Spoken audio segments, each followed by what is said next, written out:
He was a lowly F-ranked adventurer, but then he discovers a golden servant card that summons an SS-ranked goddess, making him the strongest. Kaido, a young man, aspires to become an adventurer in pursuit of wealth and glory. However, despite his relentless efforts over the past 2 years, luck hasn't favored him, and he's still confined to the first floor of the dungeon. As usual, Kaido heads to the caves, slowly approaching a slime on the ground. Instead of drawing a sword or knife, he takes out an insecticide and sprays 2 bottles at the slime until it shrivels up and dies. He feels a surge of joy at his proficiency in killing slimes, having eliminated his 999th slime since he began working in these dungeons, like an NPC determined to reach the 1000 slime milestone. Kaido ventures deeper into the dungeon and suddenly spots a golden slime perched on a pillar. Thrilled by his luck in finding such a rare creature for his 1000th kill, he quickly realizes it won't be easy. As he attempts to spray it, the slime simply jumps off the pillar. Undeterred, Kaido grabs a new and more powerful spray gun filled with pesticide and successfully kills the slime. He celebrates his 1000th kill and eagerly opens his stats to check his rank, only to find it unchanged despite killing the golden slime. He decides to let it go, hoping for good loot, but instead of a typical mana core, finds a small golden card with a girl depicted on it. Initially confused, he soon realizes it's a servant card, a very rare item. He checks the stats and discovers the servant is from the Valkyrie class and named Sylphie. He tries to find more information about her online but finds nothing. Deciding to leave the dungeon first, he starts heading back. A group of adventurers with impressive armor walks past him, which Kaido can only envy. He wonders if he'll ever be able to afford such gear and heads to the receptionist to exchange slime cores for money. The receptionist, Hitsu, gives him 500 yen for each slime core, totaling 1500 yen, which is a disappointing amount. Kaido takes the money and starts to leave, but suddenly asks Hitsu if she knows the value of a rare servant card, especially one from the divine class. Hitsu ponders for a moment and asserts that such a card would be extremely collectible and easily valued at over 1 billion yen. He is stunned to hear this, but stays silent as he heads back to his locker, where he stows his gear before changing into his everyday clothes and leaving the area. It turns out that the dungeon is part of an amusement park where people can get memberships to explore and discover valuable items. Several children in costumes chat about their dreams of becoming explorers when they grow up. Kaido, however, is lost in thought, still contemplating the card while waiting for the train. Eventually, he meets up with his 2 friends, Shinji and Hayato, and they all board the train together. Kaido tells them he is still stuck at level 3 and asks why they don't explore dungeons anymore. Hayato explains that 2 years ago, when they first ventured into the dungeons, they reached the 2nd floor and encountered a goblin. They thought it would be an easy target, but the goblin ended up defeating all of them. Since then, both Shinji and Hayato decided dungeons weren't for them and preferred exploring other attractions with their passes. Later that night, Kaido exits the train and walks home, where he has dinner with his family, takes a bath, and goes to sleep. The next morning, he still debates whether to sell the card, thinking about the armor and video games he could buy with 1 billion yen. His thoughts are interrupted by his friend Katsuragi, who asks where he was the previous night. Kaido lies, saying he was at a party with Shinji and Hayato. To his dismay, both friends soon approach, and Kaido quickly pulls them aside, begging them not to reveal his dungeon crawl. They agree, but when Katsuragi asks about the party, they give inconsistent answers.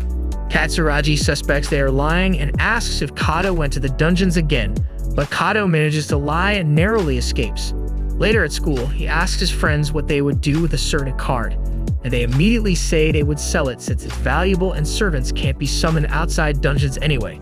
Kaido contemplates selling the card, but decides to keep it, determined to become one of the strongest adventurers ever. He shees away from the camera and retrieves the card, calling out Sylphie, the Valkyrie, to serve and obey him. Suddenly, the card begins to glow, emitting a brilliant light that morphs into a towering woman with feathery wings on her back and huge mommy milkers. She appears ethereal as she grabs Kaido and vanishes instantly. Confused by the turn of events, Kaido looks around and notices a small girl in armor standing beside him. He asks who she is, wondering if a child has wandered off, but the girl responds that she is Sylphie, the Valkyrie, now his servant. Kaido's dreams of becoming a powerful adventurer crumble as he sinks to the floor, regretting not selling the card. Gathering his resolve, he stands and tells her they need to hunt some slime. Sylphie immediately claims she senses something nearby, so Kaido decides to test her instincts and asks her to lead him to the creature. Sylphie easily locates the slime, and Kado asks if she can kill it for him. She agrees without hesitation, stepping into the open. Despite her small stature, Sylphie conjures a lightning attack so powerful that Kado momentarily fears the cave will collapse. Approaching her, he asks if she is alright, and she blushes, saying she is hungry. Remembering that servants consume mana cores, Kado feeds her to the slime's mana core. She thanks him and mentions that more slimes are nearby. When he asks if she has regained her strength, she nods and heads off. But Kado stops her and asks if she can only detect slimes. Sylphie promptly asserts that she can sense all types of monsters, not just slimes. However, after each battle, she feels ravenous and needs to consume a mana core. Kado does the math and realizes that this approach is ineffective since they won't profit from hunting slimes. He devises a strategy and asks Sylphie to locate the slimes for him, which she gladly agrees to. Afterward, he uses his spray bottles to eliminate them one by one. This method proves to be efficient as locating slimes is challenging, but with Sylphie's help, he can directly target and neutralize them using his inexpensive insecticide sprays. After exterminating a number of them, he levels up to level 4 and acquires a new passive skill called Slime Slayer, which boosts his stats by 50% when fighting slimes. Although initially disappointed with this new skill, Sylphie cheers him up by saying that obtaining any skill is a noteworthy achievement. He smiles at her, thanks her for her assistance, and mentions that he needs to head home as it is getting late. Sylphie inquires if he will summon her again soon, and he promises to do so as soon as possible before recalling her to her servant card. On his way back, he stops at the reception to sell the mana core, astonishing Hitsu as she reveals he has shattered the daily slime extermination record. When asked how he accomplished this, Kado lies and says he got lucky, then takes his reward and heads home. Later that night, he contemplates venturing to the dungeon's second level, confident that despite goblins being intimidating, Sylphie's strength will help them triumph. That night, he dreams about a childhood memory of watching TV with Katsuragi, while a reporter interviewed Katsuragi's dad, a renowned adventurer. This interview filled Kado with wonder and inspired him to pursue the path of an adventurer. The next morning, he awakens with renewed determination and assurance, ready to tackle the second floor alongside Sylphie, armed with his newly acquired sword and shield. Resolving to clear every dungeon on his path to becoming the most renowned adventurer in the world, they enter the cavern. After some time, Sylphie notices something amiss and inquires if Kado is alright as he appears extremely pale and is trembling noticeably. Despite his terror of the cave, Kado lies, claiming he's merely excited. When Sylphie senses a nearby goblin and alerts him, Kado abruptly turns and runs. Bewildered, Sylphie demands to know what he's doing, but Kado falsely claims he has urgent business at home. He suddenly recalls Katsuragi's father's words in a TV interview, halts, and realizes he can't abandon his dreams so easily. Grasping his wooden sword, he instructs Sylphie to lead the way. They soon spot the goblin asleep behind a massive boulder, but Kado, too frightened to act, asks Sylphie to kill it. She readily agrees and begins chanting her spell. As the goblin awakens, ready to fight, Kado intervenes with his sword, telling Sylphie he's changed his mind but to stay ready to assist. Rushing at the goblin, Kado's strike misses as the goblin retreats. The goblin counterattacks, attempting to knock Kado down, but he blocks with his shield at the last second.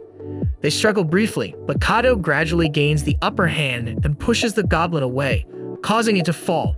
Seizing the moment, Kado charges with his sword, but the goblin deflects the blow, disarming him and leaping to finish the job. Kado, defenseless on the ground, remembers his sprays. Quickly retrieving them, he sprays the goblin in the eyes, blinding it. This gives him the opportunity to deliver the final blow. However, as he retrieves his sword and charges, he trips over a rock, falling to the ground and accidentally stabbing the goblin in the chest, killing it instantly. Sylphie appears overjoyed as he congratulates Kado, though he still feels immense fear while clutching the mana core crystal, grateful for his survival. Suddenly, a radiant golden glow envelops him, signaling that he has leveled up once more. Upon checking his stats, he discovers he has acquired a new skill called Goblin Slayer. Despite his mixed emotions about this new ability, he resolves that any skill is beneficial and proceeds. They delve deeper into the cave, where another goblin ambushes them. Sylphie swiftly deploys her defensive barrier, completely thwarting the attacks, while Kado expertly times his sword slash to dispatch the creature. Kado then defeats his third goblin by using the spray bottle to blind it before delivering the killing blow. Kado dispatches this goblin as well with a precise strike to the head, advancing to level 6 in the process. As they continue their journey, Kato inquires if she has any knowledge about these dungeons, to which Sylphie replies that she knows nothing except that her sole purpose is to aid her master. Venturing further, they encounter their final goblin of the day, which attacks Kato. Sylphie employs her lightning magic to annihilate the beast, and Kato feeds her the mana core before they head outside. He hands the mana core to Hitsu, once again pretending it was just a stroke of luck. When he gets home, his body aches so badly that he can't move from his bed the next morning. He forces himself to walk to school with Katsuragi, who quickly figures out that he must have been in the dungeons. However, he denies it, claiming that he was merely lifting weights at the gym, which explains his soreness. Katsuragi lets it slide and continues walking. In class, Kato shares his recent foray into the level 2 dungeons with Shinji and Hayato, boasting about slaying 4 goblins. They're skeptical, but Kato assures them he's being honest and reveals his plan to delve even deeper after school. He returns to the dungeons with Sylphie, exploring the cave's farther reaches. Together, they effectively take down goblins, with Sylphie blocking attacks and Kato delivering the finishing blows. When Kato becomes too fatigued, Sylphie uses her lightning magic to defeat the monsters. After this expedition, he upgrades to a metal rod, which significantly increases his damage output against the goblins. Despite his exhaustion causing him to doze off in class, his determination to continue his dungeon adventures remains unshaken. Day after day, he ventures into the dungeons, relentlessly hunting goblins until he reaches level 10, a significant achievement. This time, he gains a special skill called Divine Love, which enhances his stat growth based on the amount of affection he receives. Overjoyed, he expresses his gratitude and happiness to Sylphie, appreciating her cool demeanor and partnership, and she reciprocates, enjoying their teamwork. Afterward, the next creature they encounter is a glowing skeleton, unlike any they had ever faced before. Kato warns her to stay vigilant, and she quickly erects her magical barrier as the skeletons charge toward them. It crashes against the barrier and attempts to break through. Before it succeeds, Kato launches an attack, but his efforts are in vain. His weapons are too weak for this uncommon foe. He then asks Sylphie to handle it. She promptly casts a spell, launching a lightning bolt that obliterates the skeleton instantly. This time, the mana core it drops is a vibrant red. Curious if it might be valuable, Kato decides to feed it to Sylphie, who remarks that it is tastier than usual. Later that day, Kato visits Hitsu with his day's loot and inquires about the mana core from the glowing skeleton. She informs him that it is quite rare and could easily sell for over 2 million yen. Kato is crushed to realize he could have been wealthy, but Sylphie had consumed his potential fortune.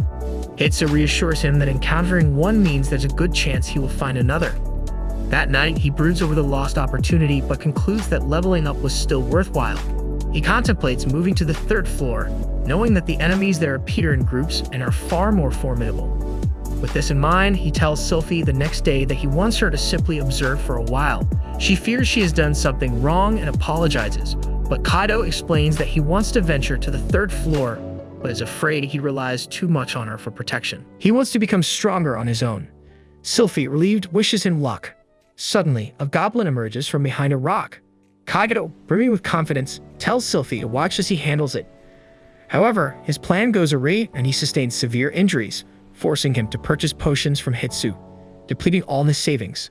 That night, he realizes he needs many mana cores to feed Sylphie better gear.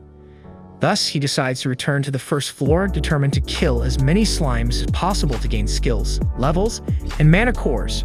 After numerous days of toiling relentlessly in the dungeons by himself, Kaito finally gathers enough mana cores to confidently proceed to the 3rd floor. Before they can exit the cave, however, Sylphie announces that she senses an unusual type of slime. Her instincts prove accurate as Kaito spots a silver slime nearby.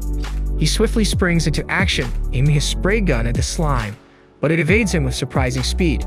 Fortunately, Sylphie is prepared and uses her lightning magic to strike the slime, killing it instantly. To their astonishment, the slime drops another servant card, an incredibly lucky occurrence. Kato picks up the card to discover it is a demon rank card for a servant named Luceria. He glances at Sylphie, who appears visibly distressed at the sight of the card. Despite this, Kato chooses to follow his own desires without consulting Sylphie, and summons the demon servant right then and there. A massive red flame engulfs them, from which a large demoness materializes and passes through Kato in her ethereal form. Much like what happened with Sylphie, he looks down and sees another girl, this one with bat wings and horns. Realizing that his party is now invincible with both a demon and a goddess on his side, he feels a surge of confidence. The black-haired devil girl opens her eyes and fervently introduces herself as the Viscount class devil Lucilia. With the arrival of another child summoned, Kaido's dream of having a party filled with voluptuous, beautiful women is shattered. While he is still mired in disappointment, Lucilia asks if he is her master. Kaido stands up and affirms that he is. However, Lucilia interrupts him, remarking that he looks unreliable as a master and even appears foolish. Sylphie, offended by her words but still shy, attempts to scold Lucilia while hiding behind Kaido. Lucilia smiles and explains that most devils speak this way, so they shouldn't be offended. Kaido then introduces Sylphie to Lucilia. Based on her armor, Lucilia surmises that she resembles a Valkyrie. Sylphie confirms this and states that she too is Kaido's servant. Lucilia extends her hand toward Kaido and requests some food, but Kaido points out that she hasn't earned it yet. Fortunately, Sylphie senses a slime nearby. As they spot the creature, Lucilia nonchalantly steps forward and summons her spear, aiming it at the slime and annihilating it with her skill, Ruinous Hellfire. The resulting explosion instantly kills the slime.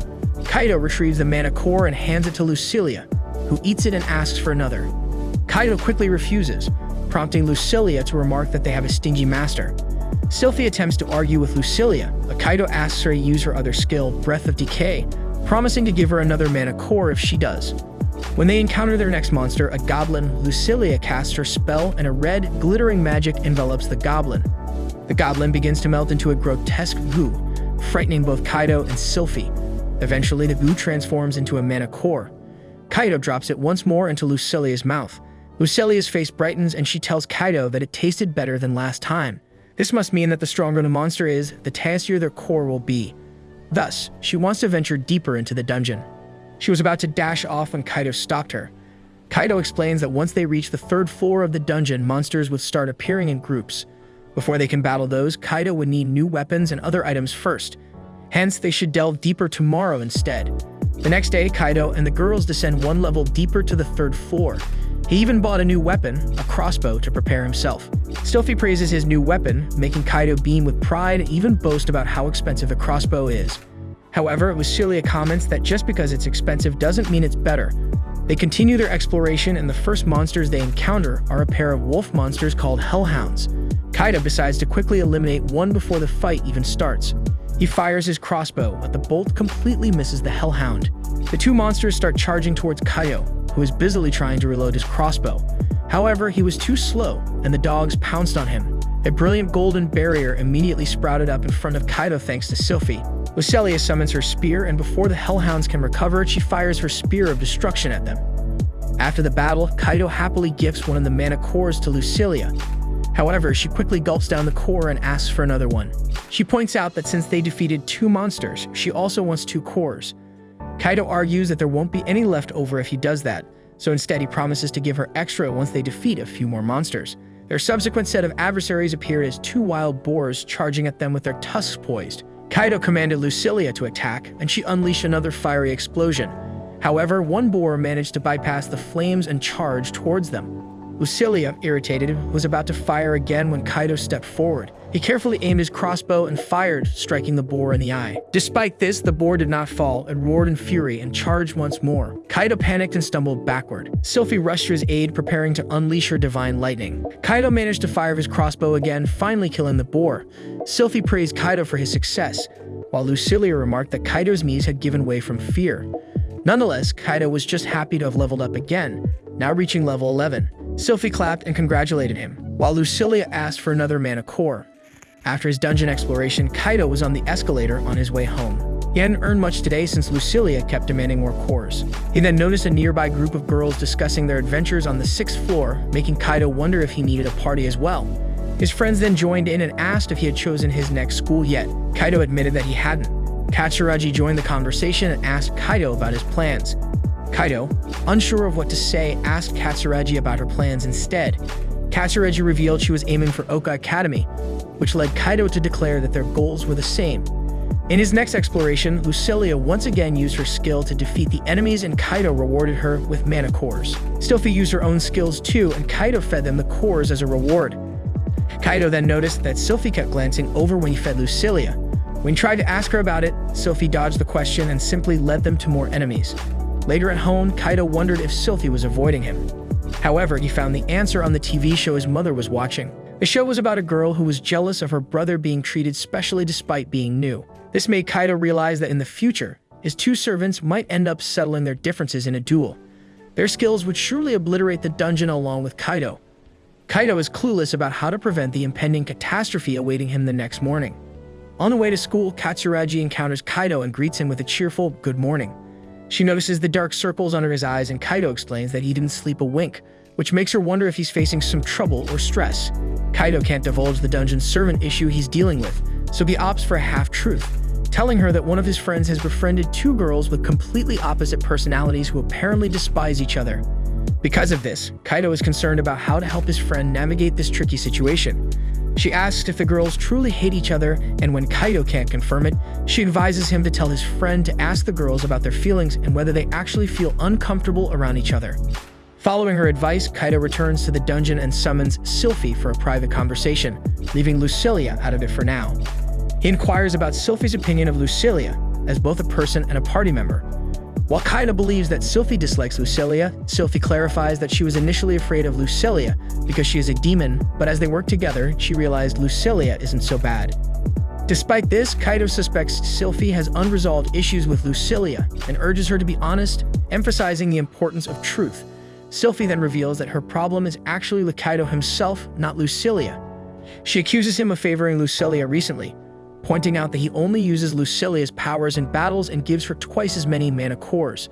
Sylphie expresses her desire for equal treatment and asks Kaido to be a kind and loving master to her as well. He promises Sylphie that from now on, he will give her as many mana cores as Lucilia, and will also talk to her more. With everything resolved, Kaido summons Lucilia and feeds her the same amount of mana cores as Sylphie.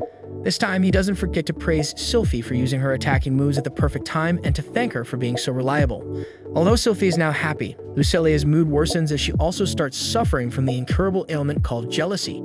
She becomes envious of Sylphie and accuses Kaido of never complimenting her. To restore Lucilia's mood, Kaido also gives her a compliment and resolves the matter once and for all. They hunt a dungeon boar together, and Sylphie lands the finishing blow, adding enough experience points to her stats to cause her to level up to level 2. Upon leveling up, Sylphie's overall stats increase, making both Kaido and Lucilia proud of her.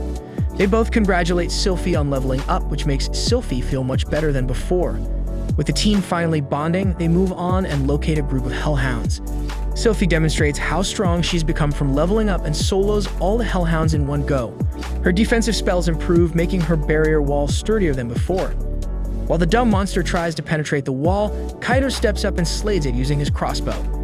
After the hunting session, Kaido feeds Sylphie with some mana cores, but she still remains ravenous and reluctantly requests more. Since he provides her with too many mana cores, Kaido ends up having fewer for himself than usual. As his regular business becomes less profitable, he returns to hunting slimes without Lucilia and Sylphie's assistance. Nonetheless, he still summons them in case he encounters trouble and thanks them for always being there when needed. As he starts delivering mana cores to the receptionist, she notices the change because he used to bring loot drops from the 3rd floor. She suggests Kaido explore the 4th floor, but lacking good equipment, he searches online for a suitable set of armor and decides to buy one that resembles a spandex suit. However, it's very expensive, so he returns to grinding for more mana cores on the 1st floor. Conveniently, he encounters another rare blue slime, which makes him wonder if he will get to add another loli to his harem. Excited to obtain the loot drop, Kaido summons Lucilia and Sylphie. They both attack simultaneously, combining their divine and fire powers, which brings a smile to Kaido's face. Unfortunately, that smile quickly fades as the blue slime only drops a magic orb. Kaido then remembers he can use the magic orb to become a wizard and smashes it on the ground, allowing him to learn a magic spell called Water Ball. Now possessing the basic powers of a level 5 Squirtle, Kaido attacks a hellhound with his Water Ball, but it doesn't inflict any damage and merely splashes the hellhound's face with ordinary water. Seeing her master in despair, Sylphie tries to uplift his spirits, telling him he will surely become powerful in the future now that he has unlocked his magical abilities. However, Kaido remains disheartened and goes to a local park late at night to be alone in his suffering. Katsuragi finds him there and asks if something is troubling him.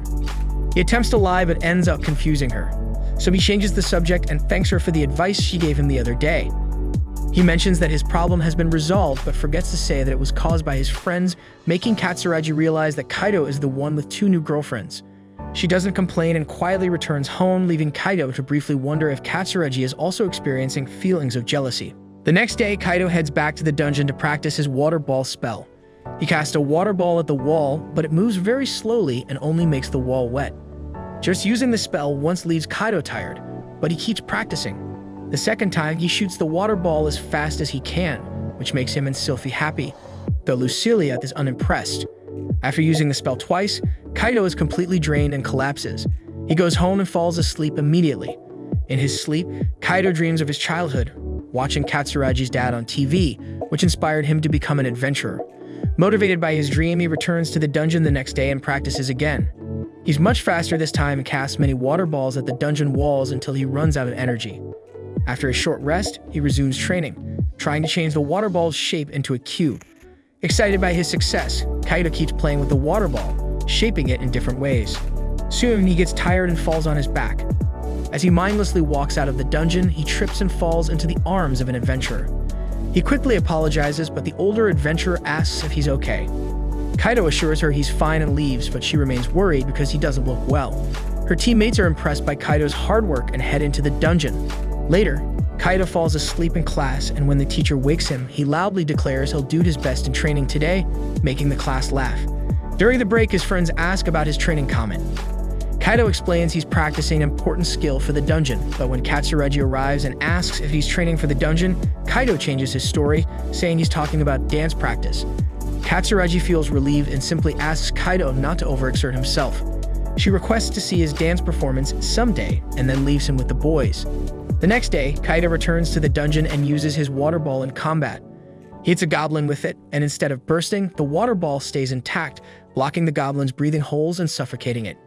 Both Sylphie and Lucilia praise him, but Kaido realizes he's no longer gaining experience from the monsters on the 3rd floor, indicating it's time to move to the 4th floor.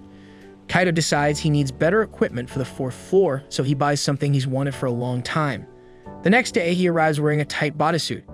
While Sylphie compliments his look, Lucilia mocks him, saying he looks ridiculous. Kaido explains that the suit is expensive and high-end, made of carbon nanotubes that provide excellent protection while being thin and lightweight.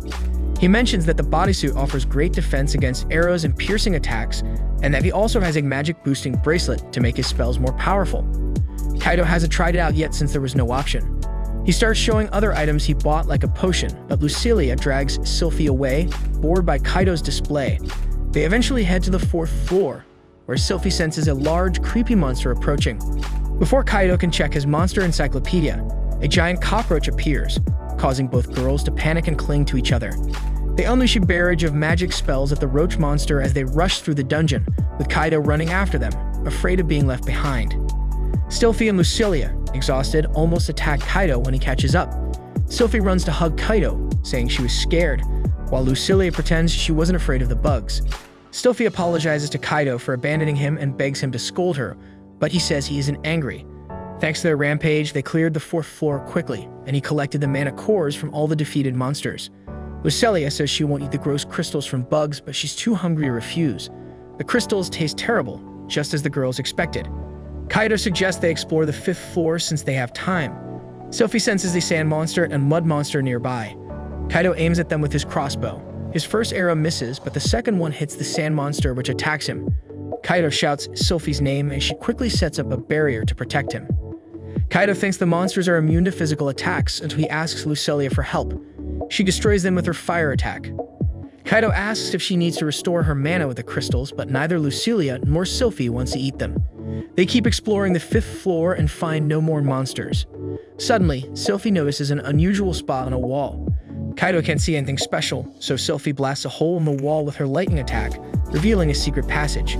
They start moving forward, and Kaido warns the girls to watch out for traps.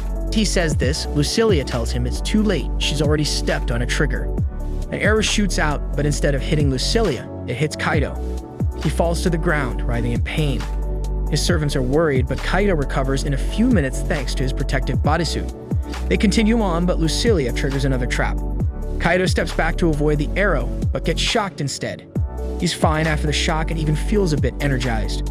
Soon, they reach a large gate with a painting on it, and Sylphie senses a powerful presence on the other side. Kaido wants to go back, but the girls won't let him. He tries to open the gate, but it doesn't move, so Sylphie blasts it open with her lightning attack. Kaido just hopes he won't be charged for damaging the dungeon.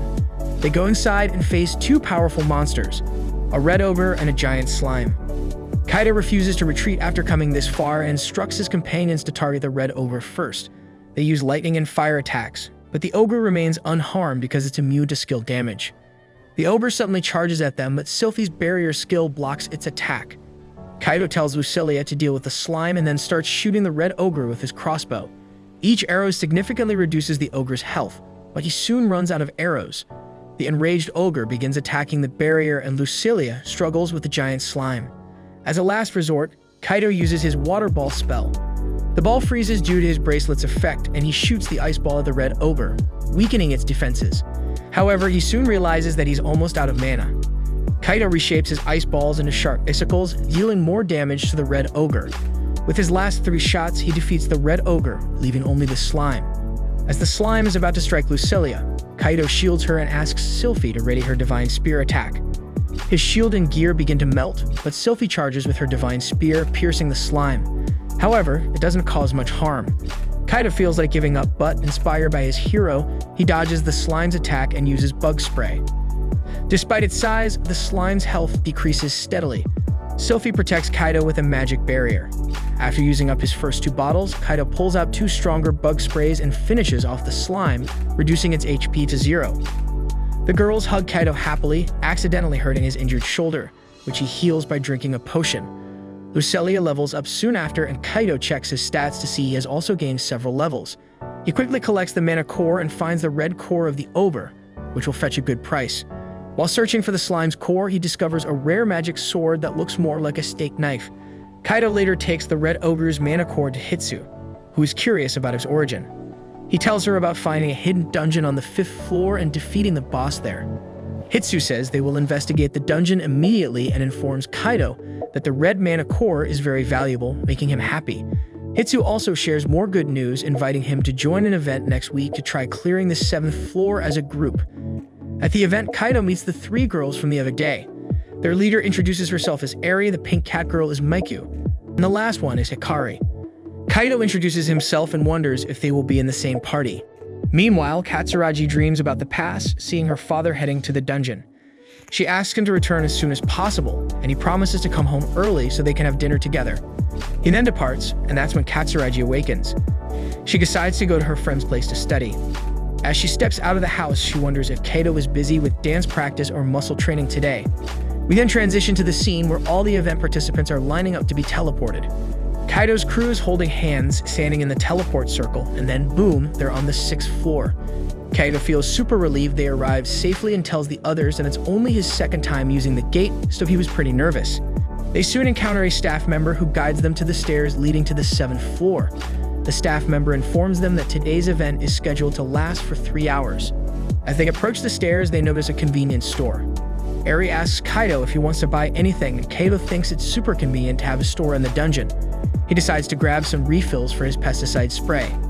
His teammates notice he's carrying a lot of luggage, but Kaido finds it strange that they're traveling so light, and they explain it's because they have magic bags. Kaido is shocked by the cost of magic bags equivalent to a mansion. His friends reveal their wealthy parents bought the bags, and Kaido realizes they all come from affluent families.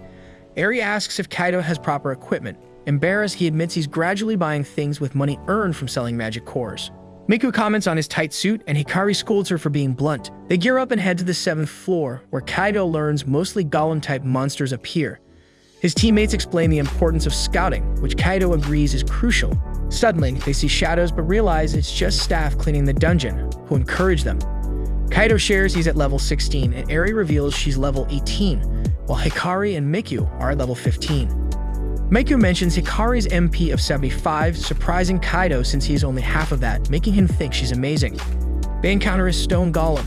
Eri orders a car, readies her magic, and instructs Miku to protect Irie while she battles the golem. Kaido asks for instructions, and Eri tells him to watch her back. Eri successfully defeated the golem alone, impressing Kaido. Next, they face a bronze golem. Hayare uses a spell called Earth Wave to trap it in a swamp. Miko's servant, Snatch, dodges its attacks and casts a wind spell, and Hikari finishes it with a fireball. Eri strikes with her spear, and Kaido admires their teamwork. Suddenly, an iron golem appears behind Miku and Eri. Kaido's crossbow has no effect, and Eri's attack is ineffective against its tough skin. Hikari and Snatch's attacks also fail, and Snatch gets injured.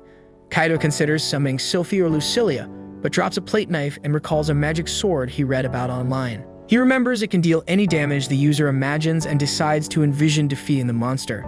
He instructs Eri to use Earthwave to trap the monster. Then he asks her to distract it, and she unleashes a barrage of attacks.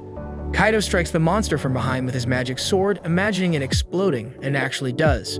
Later, they sit in a cafe discussing their dungeon exploration. They talk about Kaido's sword, which he got as a drop item recently, and he's glad it works since it was his first time using it.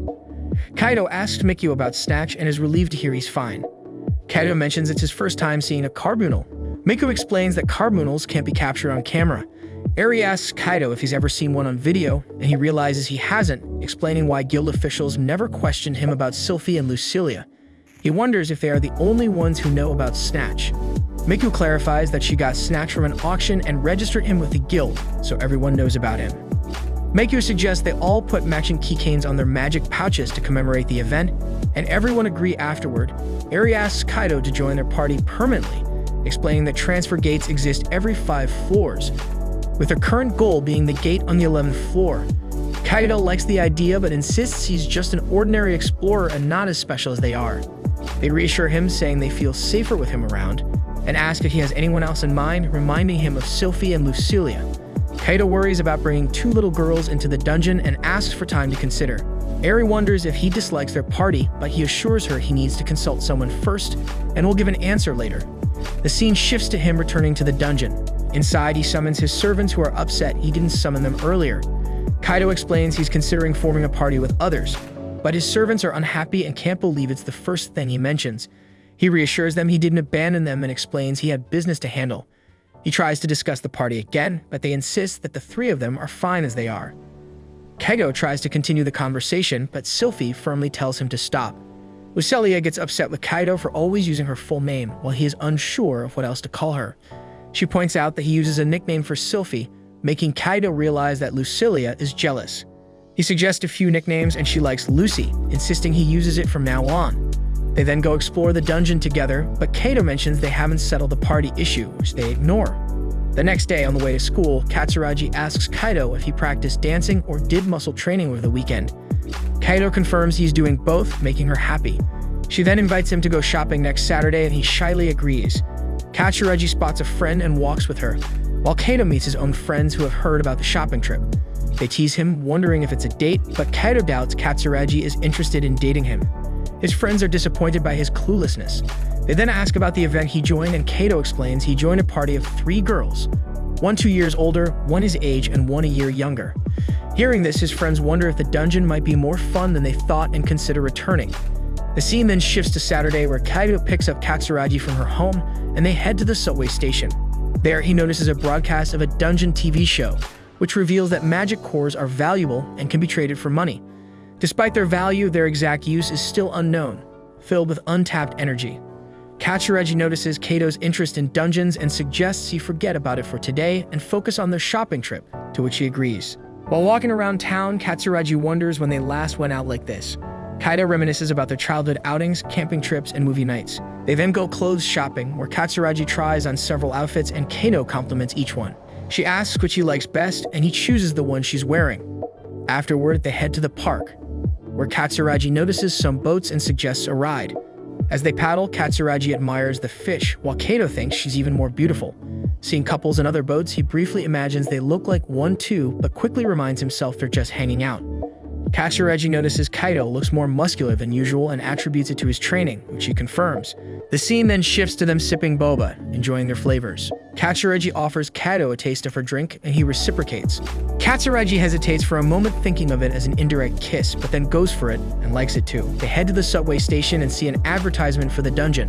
Katsuragi spots a dad with his daughter and tells Kaido she wants to visit another place. She leads him to the dungeon theme park, where he wonders if she wants to go inside since a parade and fireworks are about to start. She asks if the dungeon building is inside, revealing that's where her dad is. We learn she had dreamed about the last time she saw her dad, who promised dinner but never returned, making her question his dungeon ventures. She tells Kaido she had a great time and suggests heading home. Kaido, aware of her worry about her dad, is determined to prove he can be a hero like him. The next time Kai enters the dungeon, he experiments by combining his various abilities. He coats his enchanted sword, Balzer, with a water ball. Although Lucilia doubts its effectiveness, it turns out to be successful, allowing Kai to defeat a stone golem in a single hit. He is thrilled and Sylphie applauds him, telling Lucilia that their master is quickly becoming stronger. Lucilia immediately remarks that it must be because of a woman who surprises Kai. He asks her why she thinks so, and she responds that it is just her intuition. Seeing him uneasy due to his guilt, Sylphie asks if the reason he wanted to join a party the other day was also because of a woman, leaving Kai speechless. He eventually admits that a group of 3 girls invited him to their party. Sylphie feels insecure upon hearing this, but Lucilia suspects that he doesn't want to spend any more mana cores on them. But when Kai promises not to stop providing them mana orbs, Lucilia forgives him. Kai says he is not joining the party, but Sylphie suddenly encourages him to join. She asserts that if her master has decided to join another party, she wants to support him. Even Lucilia agrees with Sylphie, as long as she continues to receive her mana orbs. Sylphie then asks Kai to at least reveal why he wants to party with others. He replies that he wants to grow stronger by fighting alongside other humans. Otherwise, he will never catch up to Sylphie and Lucilia. The girls are satisfied with his explanation, and Kai promises that he will only party with Aries' team on weekends, so they can still spend time together on other days. At night, Kai finds it easier to get permission from an angel and a devil than to call a girl. He answers the phone in a panic when Katsu calls, wanting to chat without any particular reason. Kai asks her for anxiety-reducing tips using his friends as scapegoats, saying they want to call a girl but are too nervous. Katsu shares a story about her dad manually forcing a smile on her face when she was too nervous to play piano on stage. After wishing each other good night, Kai wonders what Katsu wanted to talk about but doesn't dwell on it. He calls Eri, who asks if he's thought about joining their party. Kai agrees to join on weekends, and Eri confirms they only go to the dungeon on weekends. That Saturday, Kai joins the girls on the 7th floor of the dungeon. Confronted by stone golems, Kai leads with Hikari using earth magic to restrain 2 golems and Miku summoning her servant, Snatch, to distract the 3rd. Kai enchants his sword with a water ball, creating an ice sword, and defeats a golem with a single strike. Another golem assails him at that moment, but he swiftly evades its strike and then dispatches it with a single blow as well. Meanwhile, Miku's servant has vanquished a golem with its wind blades, and Eri also overcomes one. The girls are curious about when Kai learned magic and why his water sphere was shaped like a sword. He explains that he knows just one water spell and has been experimenting with it recently. Eri comments that his ice blade and his way of commanding them earlier were impressive, and she can't believe it's his first time fighting alongside a group. To deflect any further questions, Kai remarks that Eri is also splendid with her weapon, and she replies that she has been practicing since childhood. Suddenly, Kei's stomach growls loudly, and he asks the girls for a lunch break. To his surprise, they have a complete kitchen setup in their magic pouches and fry fish and grill steak right in the middle of the dungeon for lunch. Once Kai returns home at night, he reflects that Eri and her friends have generational wealth that he can never hope to attain. However, what's more important is that Eri plans to explore the 8th floor the next day. The 8th floor has aquatic monsters and a water-based terrain, so Kai purchases a high-end life jacket to help him navigate it because he doesn't know how to swim. Soon they reach the 8th floor, and Snatch detects a monster in a pool of water. A salamander emerges from the pool and spits acid at Kai, melting his expensive life jacket instantly. He cries out and demands the monster refund him the cost of the life jacket, but it spits more acid at him, and he can only evade. Just then, Miku shoots it down with the crossbow Kai lent her because he wasn't going to use it anymore. He asks if she has practiced before, but she replies that she just held a crossbow for the first time in her life, yet managed to get a headshot on her first try. Soon after that, they encounter more water-themed monsters and keep running most of the time. Next, they face some flying tuna monsters that leap out of the water to attack them. Kai attacks them with his mana gun while the girls use their weapons to thin out the fish monsters. Kai soon runs out of ammo and sees how effortlessly Eri is slashing down monsters with her long-handled blade, so he shapes his eyesore into a similar weapon and begins taking down the fish monsters, though each slash takes a decent chunk of his mana. The girls notice him cutting down the monsters with ease, but just as Kai is done, he runs out of mana completely and collapses. When he wakes up, he finds himself in Eri's lap and gets up with a start. He apologizes for troubling her and assures her that he is fine. Surprisingly, his MP is full, and Eri reveals that she gave him a mana potion while he was unconscious earlier. Kai says it must have been expensive, but she tells him not to mind it because they are party members. Eri mentions Kai's combat techniques, and he reveals he modeled them after her fighting style. Before they can discuss further, Smash alerts everyone about a formidable monster. A massive dinosaur-like creature emerges from the water. Kai panics, stating that such high-level monsters are usually found only in deeper floors. They attempt to flee, but the dinosaur pursues them, causing the ground to collapse and blocking their escape route. Realizing they must fight to survive, Kai instructs Miku and Hikari to attack from a distance while Eri engages it, and he distracts it. Hikari's earth magic and Snatch's wind blades prove ineffective, and Kei's ice blade causes minimal damage. Enraged, the dinosaur attacks and Kai retreats, creating an opportunity for Eri. She leaps onto the dinosaur's head and stabs it, but the monster throws her off. As Kai checks on Eri, she mutters her desire to become a hero but loses consciousness. Seeing the monster attacking Hikari and Miku, Kai decides to summon Sylphie and Lucilia, despite the risks.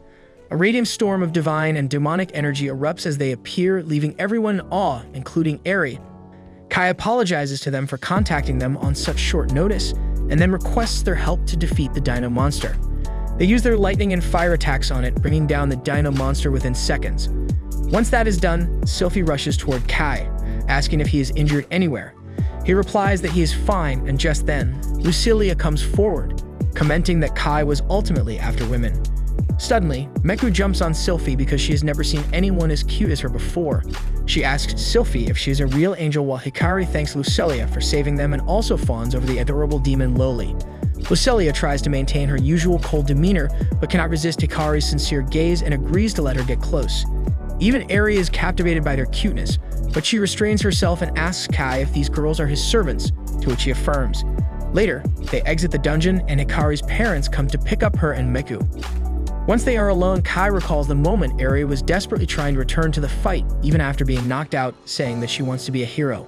He inquires if they can discuss it and discovers that it was her father who motivated her to become a hero who faces great challenges and saves everyone. Kai feels a connection with Eri after learning this. She then invites him to an open campus event at her university the following weekend. Kai mentions it to his friends because Eri attends a highly esteemed university. They suggest she invite Katsu instead of them, since Katsu is also interested in that university, and they can consider it their second date. Kai becomes anxious upon hearing this, but Katsu overhears her name being mentioned. She brings her friend along and asks if they were talking about her behind her back. Kai attempts to deny it, but his friends nudge him forward, and he uses a technique to calm his nerves before telling Katsu about the open campus event. It turns out Katsu had already planned to attend and wanted Kai to accompany her from the beginning. The next weekend, she wears the dress Kai chose for her on the previous date to the open campus event. The first thing Kaido notices is how stunning his companion looks. Before leaving the house, Katsuragi bids farewell to her parents and departs with the boy. Shortly after boarding the train to the campus event, Katsuragi takes the lead and asks Kaido to sit closer to her to strike up a conversation.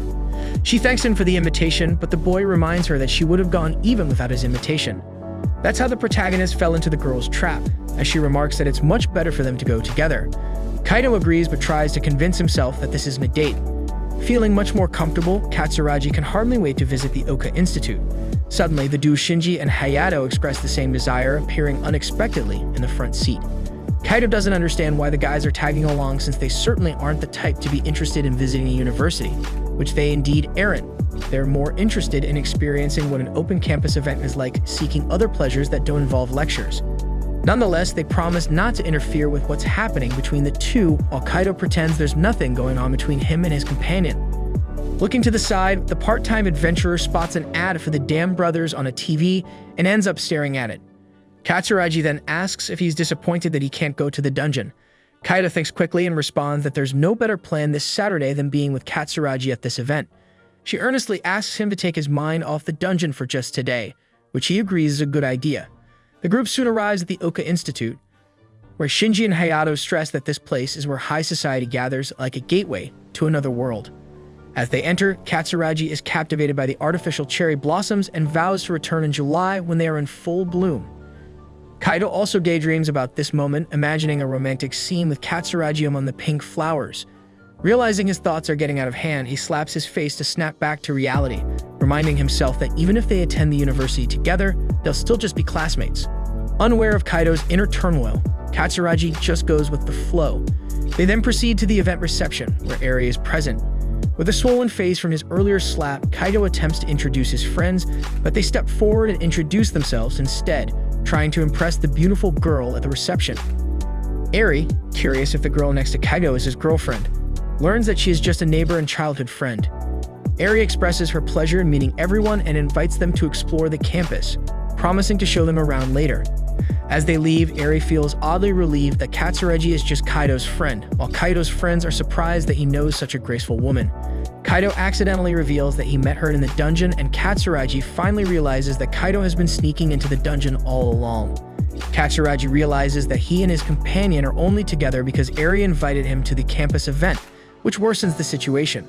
Hiding his frustration, Hyuga reminds them that today isn't the day to discuss dungeons. Kaido's friends quickly pull him away, pretending they need to use the bathroom. They envy him for teaming up with the pretty girl from the reception, but warn him to be more cautious around Katsuragi, who is clearly worried about his dungeon explorations. With the message delivered, they head to the auditorium and are amazed by its size. As they notice the various student clubs, Kaido almost comments on an AED, similar to the ones in dungeons, but his friends stop him. They pass a room showing cultural festival productions and take a moment to chat. Shinji and Hayato are impressed by the grandeur of the place, but know their grades won't get them into this college. Kaido, aware he's been slacking, knows he needs to work harder to get into Aoka with Katsuragi. Despite the high tuition, he nearly mentions using dungeon money to pay, but stops himself just in time. In the next scene, the couple finds some time alone, enjoying the breeze.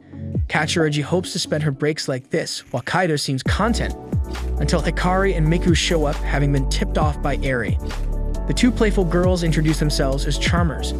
They gesture the others' return. They tease Kaido, asking if Katsuragi is his girlfriend, and he gives the same explanation as before, leaving Katsuragi slightly annoyed. Kaido, wondering if it's too early for first-year Hikari to think about college, hears her explain she just wants to experience it while she can. Katsuragi notes the girls seem close to Kaido, but Miku disagrees. When Kaido tries to explain their friendship without revealing it started in the dungeon, Miku blurts it out, causing Katsuragi to give him a frosty glare. Hikari asks if everything is alright, just as Eri arrives and invites everyone to lunch. At the cafeteria, Shinji and Hayato act like they're on a food tour, snapping pictures of the dishes. Eri explains that with 2,000 yen, you can order all this and still have change, plus free drink refills. Impressed by the generosity, the three boys grow more enthusiastic about the Oka Institute as they enjoy their meal. After finishing, Katsuragi asks Kaido to help refill drinks. With their departure, Hayato asks if the girls had any exploration classes with a professor.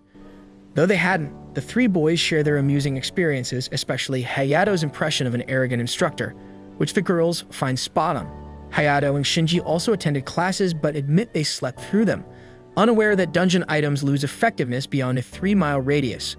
Hayato recalls injuring himself during physical education and wasting a potion due to this ignorance. There explains that this is why the university is situated within a 3-mile radius of the dungeon, where all research and item production occur. Shinji and Hayato add that weapons cannot leave the dungeon, sharing a story of nearly being caught trying to smuggle them out.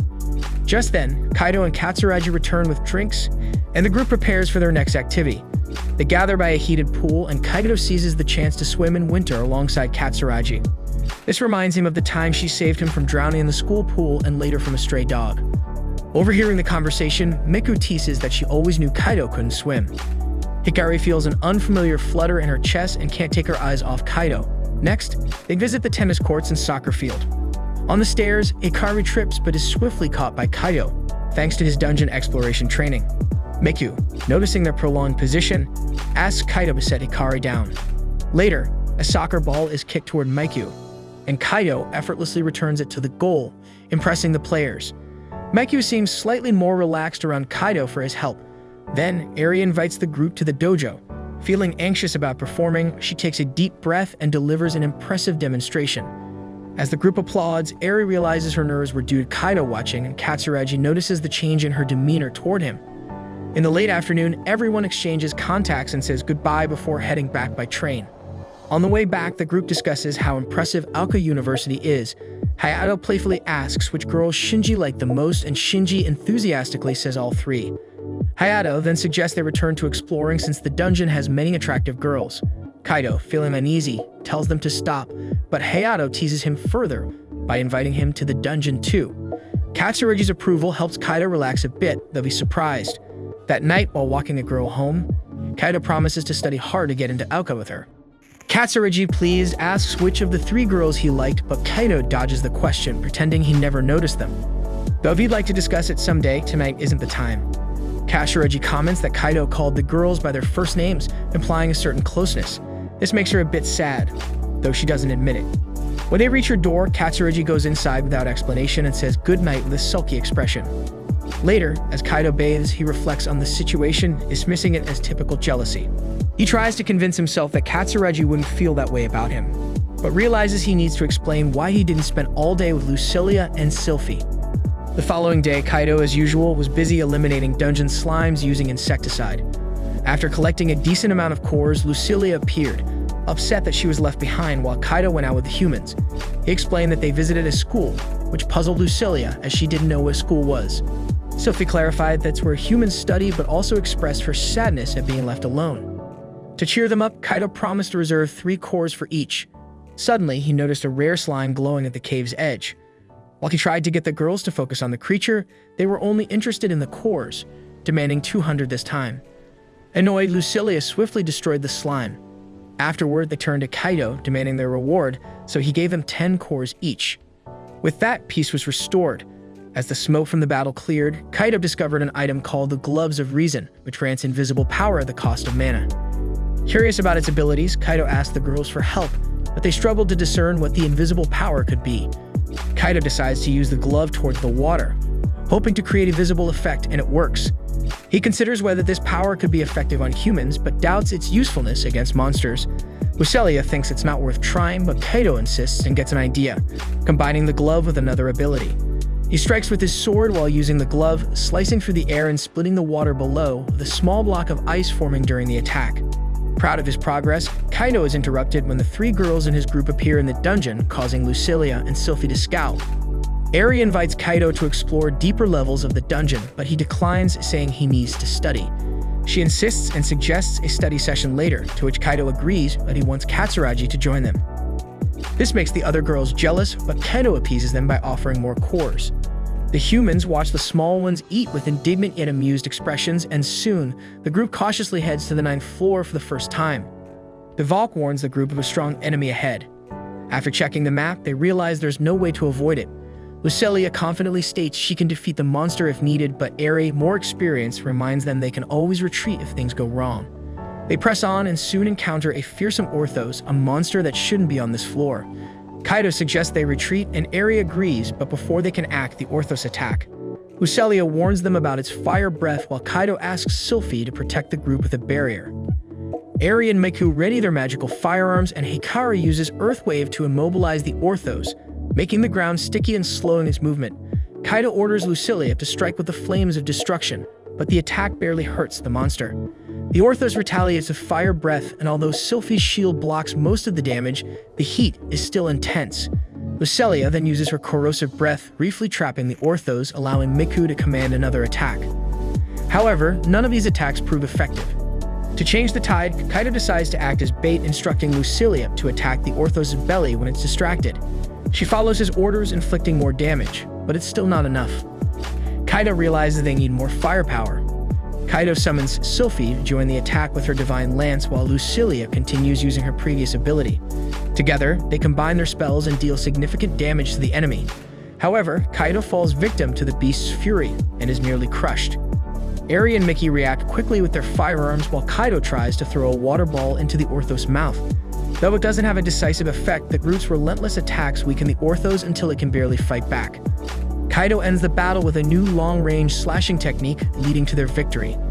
Everyone is thrilled but exhausted, especially the girls, who need to rest before continuing.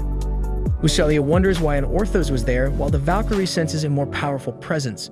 Suddenly, a nearly human voice emerges from the cave, revealing a demon. The group is puzzled by the demon's presence so close to the surface, suspecting it controlled the Orthos. The demon warns that no one will escape, using a dark nightmare to trap them. Sylphie shields her allies with the Maiden's Wall, forcing the demon to acknowledge its effectiveness. Doubtful that his defense can endure another assault, Kaido anticipates a lightning-fast charge that none could see coming. The Valkyrie, fully empowered, maintains the magical shield while the team strikes from within. Despite their combined efforts, the demon remains untouched. Analyzing the demon's stats, Kaido discovers its name, Berulia, and realizes its HP is barely scratched. Lucelia suggests joining the attack, but Kaido hesitates, worried about losing the shield's protection. Eri reassures him, prompting Kaido to order Sylphie to load his shield and join the battle. With the Valkyrie in the fray, the team resumes their attack, but Berulia remains unscathed, his attack still swift. In a sudden move, the demon merely kills Kaido, but Eri intervenes just in time. The demon retaliates and Kaido counters with an explosive ability, shattering the sword gifted by a duke and dealing a critical blow. Enraged, Berulia launches a barrage of punches, breaking Kaido's ice shield and leaving him gravely injured. Sylphie and Lucelia, enraged by their master's injury, attack with renewed vigor. Meanwhile, Kaido takes a potion to recover but realizes he needs a new strategy. He urgently calls Miku for help. Without delay, the girl resumes her assault with Snatch, allowing Kaido to use the distraction to strike the demon from behind with a magic sword Ballard. His explosion ability finally inflicts serious damage. In response, the demon regenerates with dark healing and attacks with increased fury. A single punch nearly takes Kaido down. The others try to stop Berulia from reaching him but fail. Desperate, Kaido recalls Lucelia's Gluttony Beauty ability, which boosts her stats by consuming the target's HP. He asks her to use him as the target, even if it risks his life. With no other choice, the demon agrees and transforms. The enemy uses Dark Nightmare again, but this time Lucelia, being of the Viscount class, takes no damage. Realizing his mistake, Berulia loses his confidence and Lucelia conjures the god-slaying Dust Storm, instantly defeating him.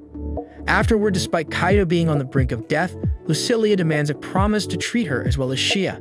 Kaido agrees, nearly fainting.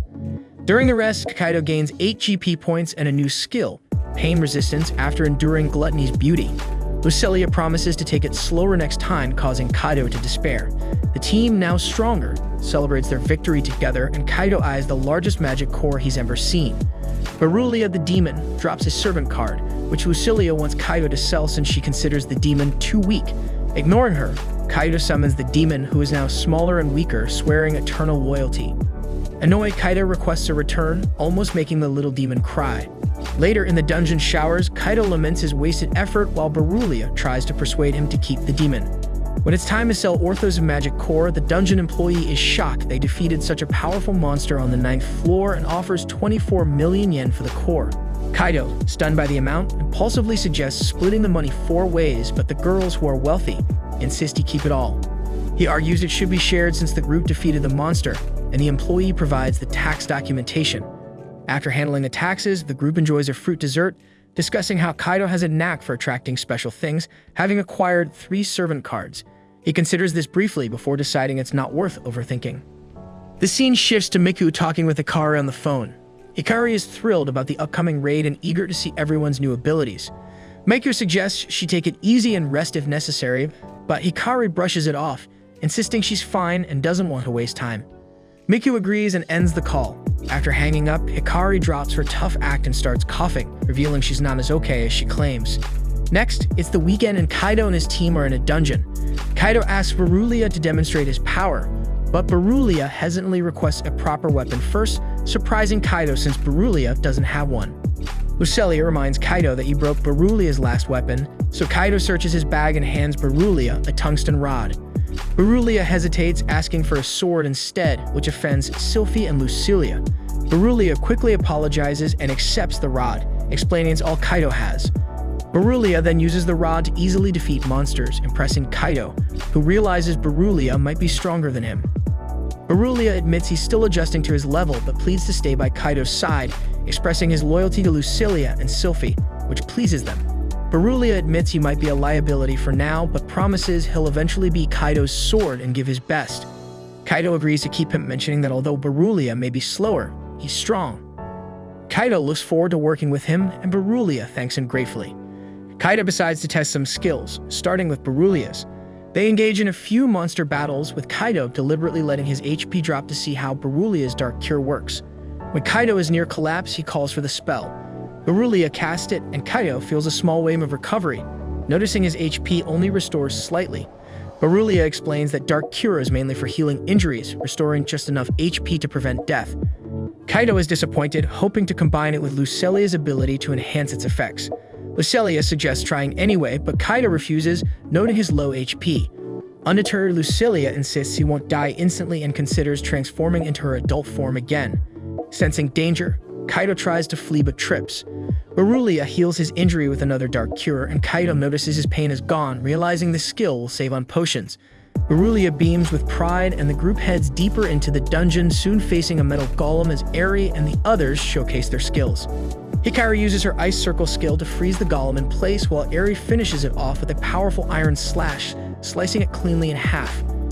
Kaido is impressed by their teamwork, but Eri warns that her skill consumes a lot of MP, so she can't afford to miss next time. They then face 3 golems, allowing Miku and Snatch to shine.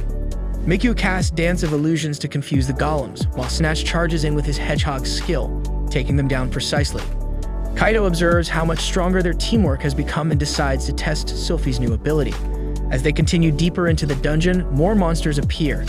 Kaido instructs Sylphie to use her Song of the War Maiden skill, and tells Yuzia and Berulia to join in, wanting to see if Sylphie's skill boosts his servant's power. Sylphie begins her song, and an ethereal angel appears, blessing Kaido and his team with powerful buffs. They feel a surge of strength and can predict the monster's movements easily. The next wave of enemies is defeated with a single strike from each of them. After the fight, Wiria excitedly tells Kaido that she felt a boost in power, though it wasn't as overwhelming as the beauty of gluttony. Kaido is relieved to know Sylphie's skill benefits his servants. He turns to Berulia for feedback, but Berulia admits he didn't feel any difference. Eri suggests the skill's effect might vary based on the level of trust, which leaves Berulia a bit discouraged. Eri encourages him to stay positive, reminding him there's always time to build trust. The rest of the group cheers him on, and Berulia feels a surge of determination. Proudly, he shares that he started as a rear guard, but has now become a knight. With improved sword skills, he could be even more formidable, hinting that a proper sword would help. Kaido tells him to wait a moment, leaves briefly, and returns with a sword. Handing it to Berulia, he asks if he could perform better with this weapon. Berulia realizes it's a bastard sword. Though he says nothing at first, the others wonder if he dislikes it. Then, to everyone's surprise, Berulia's eyes fill with tears. He's overjoyed to finally have a real sword. Kaido vows to do his best and quickly tests his new sword on some monsters, slicing through them with ease and impressing everyone. Berulia, feeling more motivated, gives Kaido the magic crystals they collected. Grateful, Kaido thanks her, lifting Berulia's spirits even more. He asks Berulia to teach him some sword skills, and she eagerly agrees, but Kaido mentions he has to leave soon. Sylphie and Lucilia are curious and ask why, but Kaido dodges the question until Eri reveals they have a study group at her house the next day. The servant girls are disappointed, but Kaido apologizes and promises to return soon. Later, Kaido, his friends, and Katsuragi arrive at Eri's house and are amazed by its size. Miku and Hikari arrive in their cars, only to find themselves in a vast forest. They wonder where the house is until they see some girls driving toward it. Kaido asks for a ride, but the girls point out a path for the men, who realize they have to walk. The girls reach Eri's house, where Katsuragi admires the elegant home. Eri explains it's been a dojo for generations, designed to balance mind, body, and skills. She shows them the dojo for training, a waterfall for mental calm, and a garden for physical conditioning, mentioning the hill for daily strength-building exercises. When the guys finally arrive, exhausted, Eri suggests they start studying right away.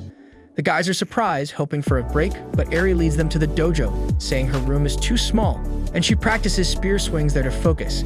If they can't concentrate, she suggests the waterfall. As everyone settles in, Kaido tries to sit next to Katsuragi, but the spot is taken, so Eri invites him to sit by her. Katsuragi feels a bit jealous. Eri asks Kaido which subject to start with, and he chooses math. As they work together, Katsuragi's jealousy grows. Hikari then asks Katsuragi to help her, and she agrees. When Shinji offers to help, Hayato dismisses him, saying Hikari should ask him instead since he's supposedly good at everything. Kaido, noticing the tension, jokes that Shinji and Hayato are alike, making Hikari insist on learning from Katsuragi. Kaido compliments Katsuragi's teaching, teasing her about how well he knows her. The girls get jealous, so Kaido clarifies that he and Katsuragi are just childhood friends. Struggling to focus, Eri suggests a break at the waterfalls. The boys hesitate due to the cold, but join when the girls show interest. At the waterfalls, the boys quickly feel the freezing water, while the girls stay calm and let the cold refresh them. Kaido checks on Katsuragi and she reassures him she's fine, but he can't help but notice how cute she looks drenched. The boys then take their turn in the icy water but quickly give up. That night, Shinji and Hayato joke that the freezing water erased everything they studied. The girls, however, had a great time and are already planning the next challenge. The next day, everyone seems to be getting along better, which makes Kaido feel relieved. Lucilia and Sylphie hear that Kaido was playing the waterfall instead of studying. They confirm it with smiles, saying the fun actually energized them. Hillary confidently says they'll reach the 10th floor soon. Meanwhile, Lucilia is determined to be more helpful than the others as they continue their journey. Miku gently reminds Tori not to push herself too hard, but Hikari, enjoying herself, says she wishes these days could last forever and admits she dreams of becoming a hero. Suddenly, they sense monsters ahead. 2 silver orcs and a lizard man. Kaido quickly orders Sylphie to sing the War Maiden song to boost everyone's stats. Hikari freezes the monsters with her ice circle, while Berulia attacks the lizard man, and Eri and Kaido swiftly defeat the silver orcs. More monsters appear, but Moiko and Snack handle them with a coordinated attack, and Eri, Kaido, and Berulia finish off the remaining threats. After the battle, Kaido is impressed by how easily they're defeating the monsters on the 9th floor, but Lucilia feels frustrated for not being able to help. She blurts out that she wants to be useful, and Kaido reassures her, calming her down. He distributes magic crystals to all his servants, and Hikari, smiling hopefully, wishes for more moments like this. As the group reaches the stairs to the 10th floor, Kaido hesitates, unsure if they should continue. Hikari confidently steps forward, but suddenly she feels ill and collapses. The others panic as they see blood from her mouth, and Miku, tears in her eyes, desperately begs Hikari to wake up. 2 years ago, a man mistakenly addressed Miku by her real name in a store. She quickly corrected him, insisting she be called by her gaming alias Queen. Apologizing, the man asked if she wanted to duel. She agreed, surprising everyone who recognized her as the reigning champion. Aizawa, a former champion, stepped up to challenge her again but was defeated. Frustrated, he demanded a rematch, but Queen questioned if he was wasting her time. Angrily, Aizawa accused her of buying her wins, but she retorted that even the best cards require skill. Her sharp reply made Aizawa leave in tears. After another easy victory, Miku felt bored until a young girl challenged her. Now that same girl, Hikari, lay in a hospital bed and Miku was visiting with her friends. Eri suggested leaving, but Miku insisted on staying, knowing some wounds couldn't be healed with potions. Eri noticed something different about Hikari's condition and asked Miku if she knew anything. Just then, Hikari's parents arrived. Her father thanked them for their support, mentioning how much Hikari loves spending time with Eri and Kaido at the park.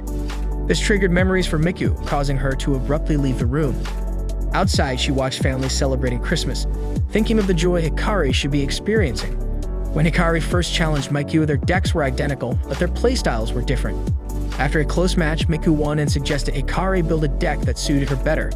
They became fast friends and competed together, winning a national tournament. During the award ceremony, Miku handed the trophy to Hikari, who suddenly collapsed and was rushed to the hospital. Hikari's father later revealed her illness caused total organ failure and was incurable. Miku explained that the medications masked Hikari's symptoms and her stats improved in dungeons, which increased her resistance.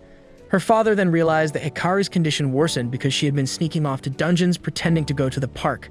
Miku apologized for revealing this, but her father understood it was what Hikari wanted. Kaido didn't understand why Hikari would risk her life in the dungeons, but Miku explained that Hikari believed in a cure called the elixir, only found in dungeons. She thought finding it could help others with their condition. Miku admired Hikari's determination and agreed to help her. They embraced, and Hikari felt hopeful about becoming a hero for those suffering from the same illness.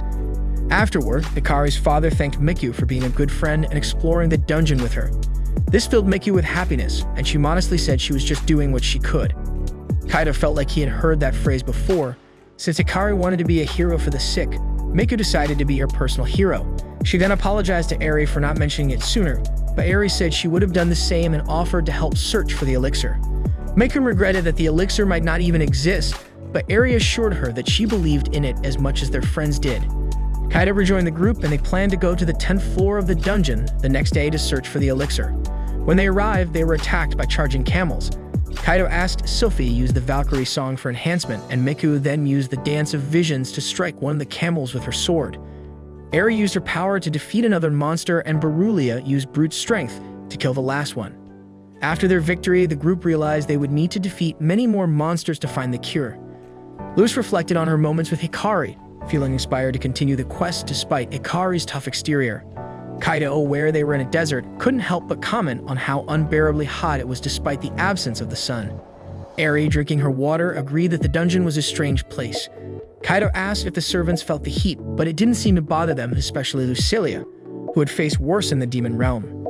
Berulia, feeling left out, sought attention from Kaido, but soon noticed something in the cave's corner, prompting him to order everyone to stay alert. Sylphie sensed something odd and tried to warn Kaido about movement beneath him, but a creature suddenly emerged from the sand, wrapping around him. Berulia identified it as a sandworm. Lucilia prepared to unleash her flames of destruction, but was reminded by Sylphie that Kaido was in danger. Miku then used her magic to make the worm release Kaido. Just as Lucilia was about to strike, Berulia quickly defeated the monster with her sword. Grateful, Kaido promised to let Berulia handle the next one. Back at the dungeon's hospital, the team shared their adventure with Hikari, who joked about wanting to see Kaido get attacked by the sandworm. Despite her condition, when the car arrived to take her and Eri back, the older girl told Kaido she wanted to be strong enough to protect those she loved and was doing all she could now. This reminded Kaido of something he'd heard before but couldn't quite place. Just then, Katsuragi called, asking about Hikari's condition. Kaido considered lying to avoid worrying her, which triggered a memory. As a child, he recalled Katsuragi calling her father a liar for saying he wouldn't enter the dungeon. Her father explained that someone had to uncover its secrets, and he wanted to be that person, so he was doing what he could. With this in mind, Kaido ended the call, deciding to return to the dungeon. On the 10th floor, he resolved to do whatever it took, just as Captain Katsuragi and others had, so he too could become a hero. However, his routine felt far from heroic. After another exhausting day, he returned home, where Katsuragi saw him from her window. His first stop was a relaxing bath, but his mom scolded him for coming home late, reminding him not to overwork and to focus on his studies. Feeling drained, Kaido promised to take it easier. The next day, Katsuragi noticed Kaido's empty desk. He rushed in late, apologizing for oversleeping, and the teacher warned him about his frequent tardiness. Between classes, some girls chatted about a new game, while Shinji and Hayato were disappointed that Katsuragi couldn't visit Hikari. Kaido, as usual, was passed out in class. After school, though exhausted, he assured his friends he was fine. They thought he'd visit Hikari, but instead, he made a detour to search for the elixir near the dungeon. Shinji considered helping, but Hayato reminded him they were too weak, so they spent the afternoon playing cards with Hikari at the hospital. She was beating them at cards so easily that Hayato challenged her. Shinji warned him to give up, knowing he had no chance against her in anything, which made Hikari laugh. She mentioned learning from Miku. Hayato then said he'd bring a video game next time since he was unbeatable at Dungeon Platoon 3, but Hikari revealed she had an S+ 50 rank, and Hayato realized he'd lose again. Hikari coughed but reassured them she was fine. The boys said goodbye, promising to return, and Hikari asked them to thank Katsuragi for the food basket. Despite their messages, Katsuragi hadn't visited, which saddened Hikari. To lift the mood, Hayato explained Katsuragi disliked the dungeon park where the hospital was, and Shinji added she was very shy and hated crowds. Hikari then asked if Katsuragi was related to Captain Katsuragi. Hayato accidentally confirmed it. Hikari, with time to read, had come across the history of dungeons, which mentioned Captain Katsuragi, same name and eye color as Katsuragi.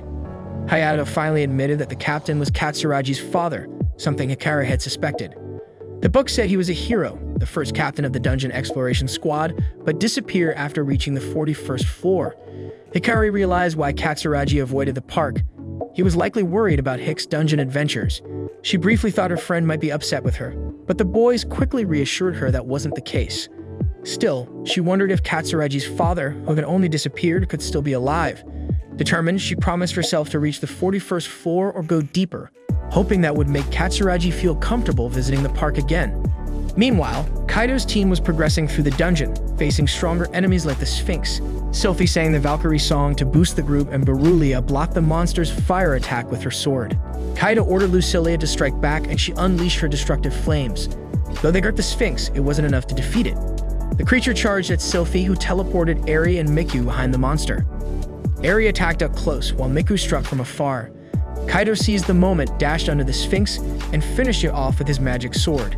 The victory leveled up the humans, though the servants remained unchanged. While Lucilia was frustrated, Sylphie mentioned the dropped item, but Kaido dismissed it as just another magic core.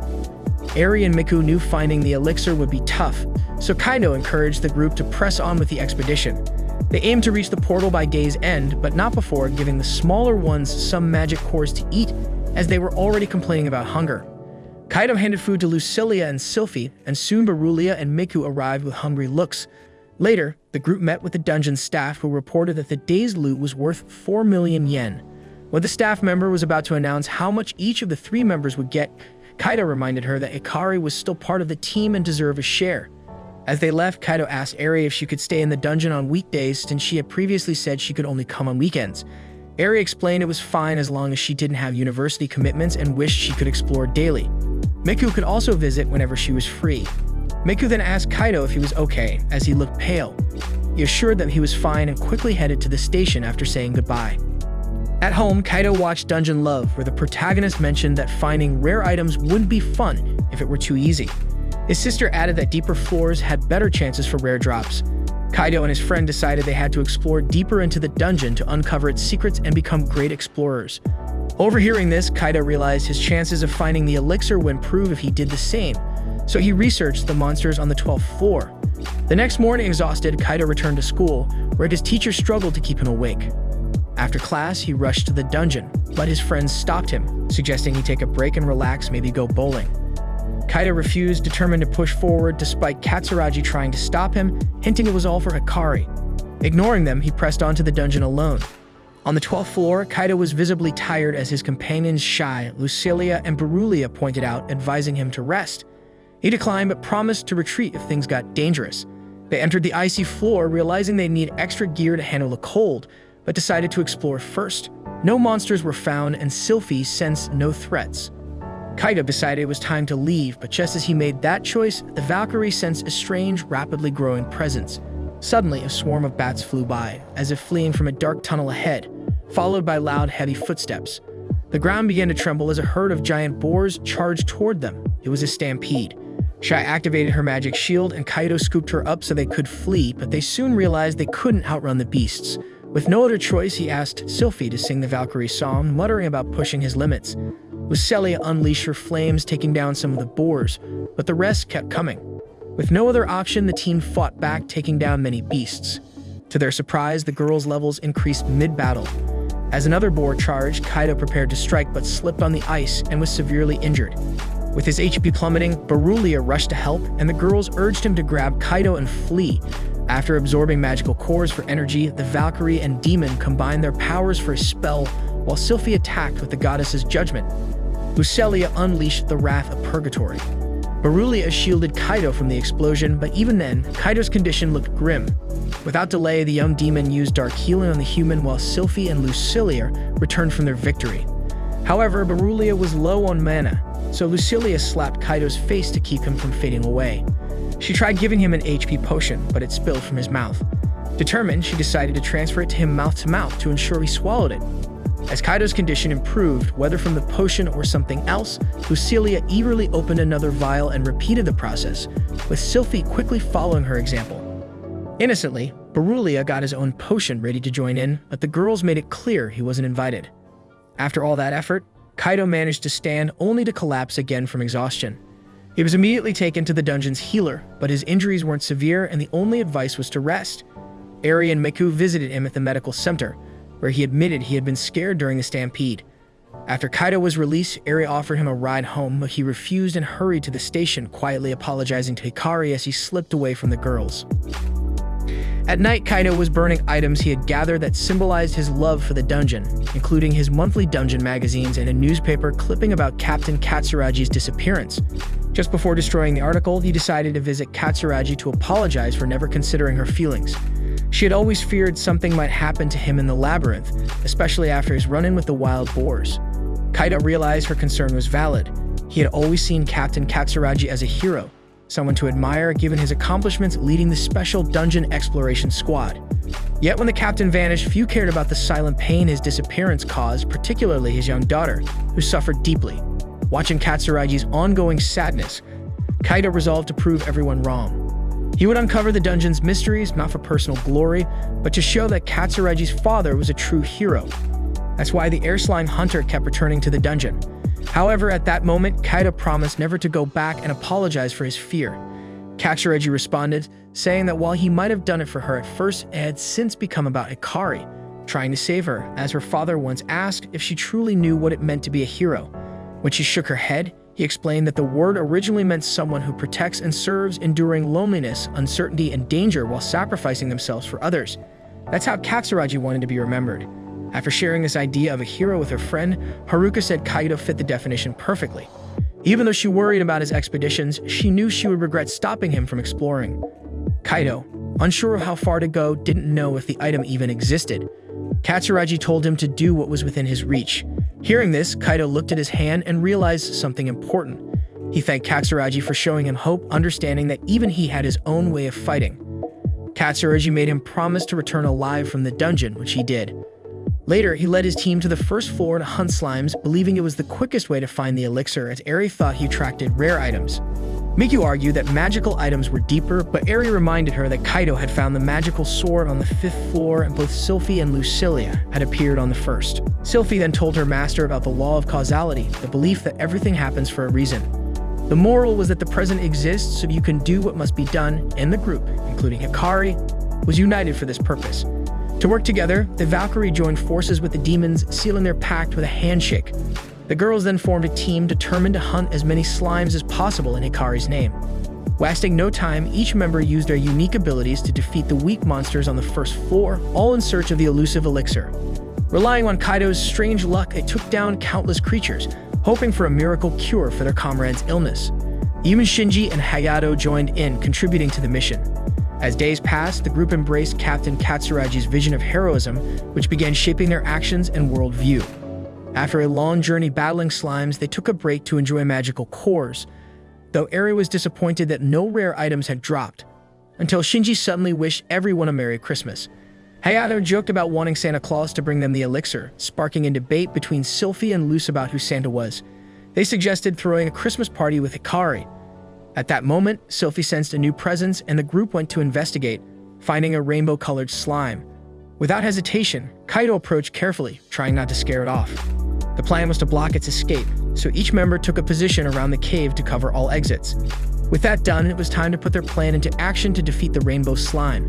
Sylphie unleashed her divine lightning, followed by her destructive flames.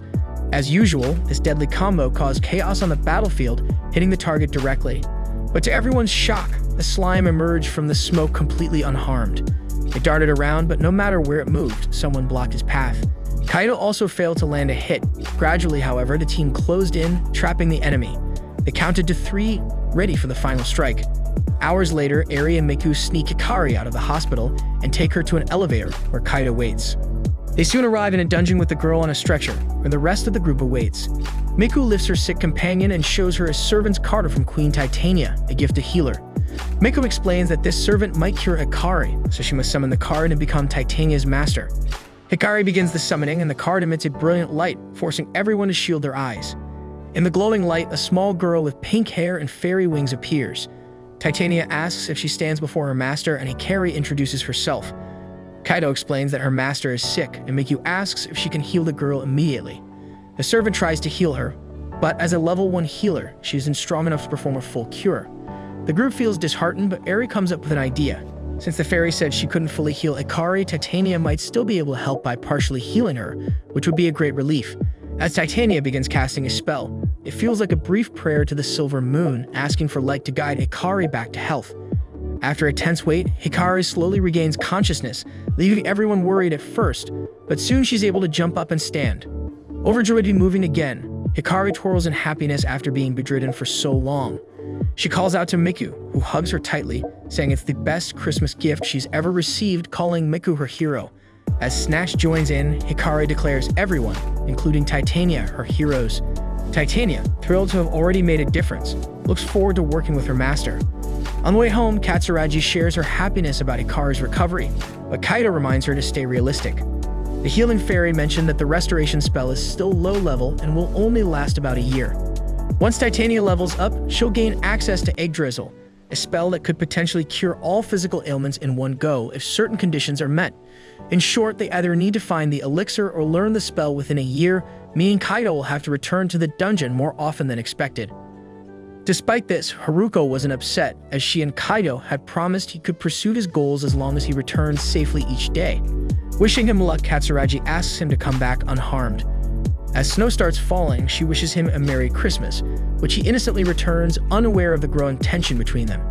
When he realizes the situation, Kaido blushes but gathers the courage to share a secret with her. Just as he's about to reveal it, his mother calls Katsuragi inside to avoid catching a cold. Although he loses the moment to confess, Kaido smiles at her without embarrassment. The following day, they pray together at a temple, each making a wish. The boy shares that his wish is to safely explore the dungeon this year.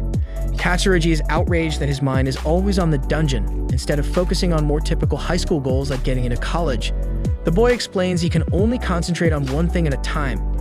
Kaido Takagi returns to the dungeon with his team for another afternoon of exploration. Eri dedicates the day to learning what it means to be strong, Akari to helping those who are ill, Mikyu to finding the elixir, and Titania to mastering Yggdrasil to heal her master. Together, they press on through the dungeon. These mysterious dungeons appeared worldwide 13 years ago, and Takagi is determined to become a hero by continuing to explore them with his team. If you like this video, make sure to subscribe and check out this video about a lonely boy who finds out his ex-girlfriend is his new stepsister.